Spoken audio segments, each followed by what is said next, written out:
speaking. Pranam, Swamiji. How are you? Fine.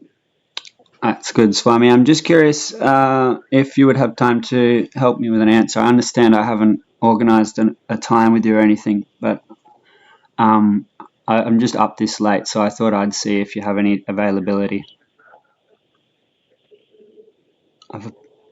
Yeah, fine. This same timing.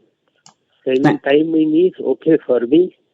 Beautiful. Today, if you want to talk, we can talk for 5 minutes. Thank you very much, Swami. I really appreciate that.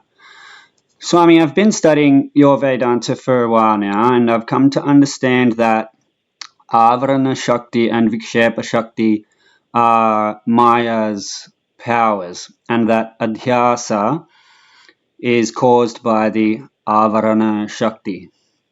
However, when I try to picture this within my Vedantic framework, avidya seemed to be a deep-seated impression or a vasana that would perpetuate the illusion of duality.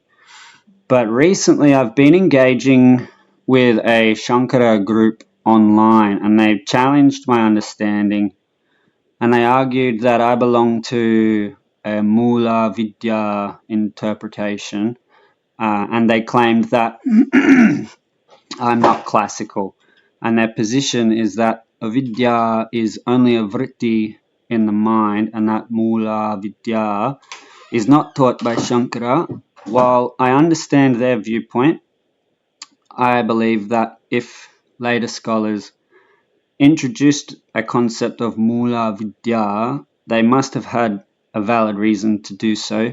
I'm not shaken by their debate, but I am curious if this distinction was developed with post-Shankara acharyas. What was the reason for it? I would deeply appreciate your guidance on whether Shankara himself teaches avidya as merely a vritti, or if there is a scriptural support for a deeper form of mula vidya, and if the concept of mula vidya is indeed a later development, what purpose does it serve within the Advaitic tradition?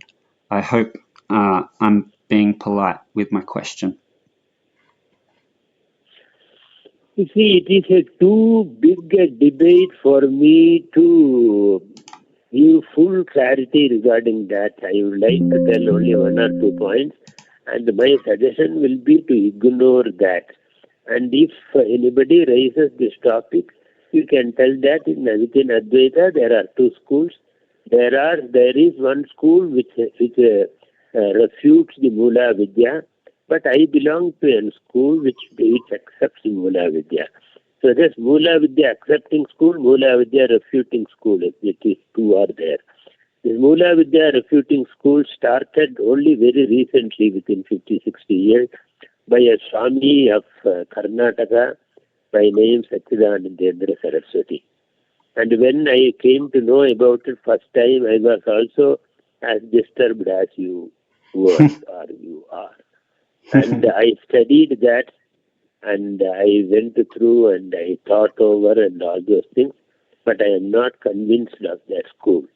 And even though for that school also there are some straight statements of Shankaracharya, which if taken out of the context, it will support them.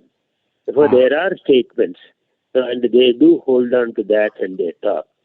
So if you want to study, it will be a very big study, and I will not be able to do that.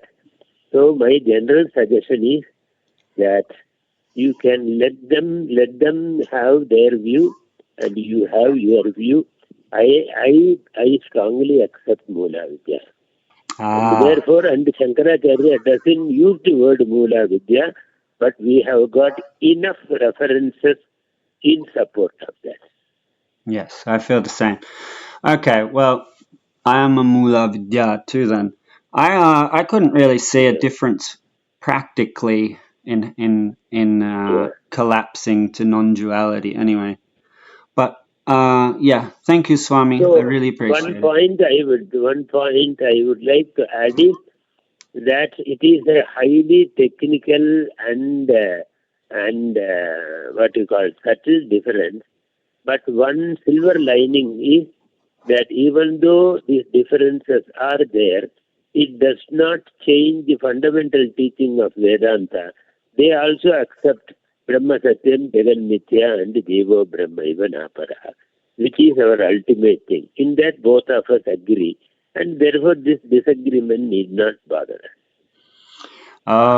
Okay. Thank you, Swami. I will just leave that group and stay in the Swami Paramarthananda study group and focus. Okay. Thank you very much, Swami. I really appreciate your time. Okay. Hari Om. Thank you. Thank you.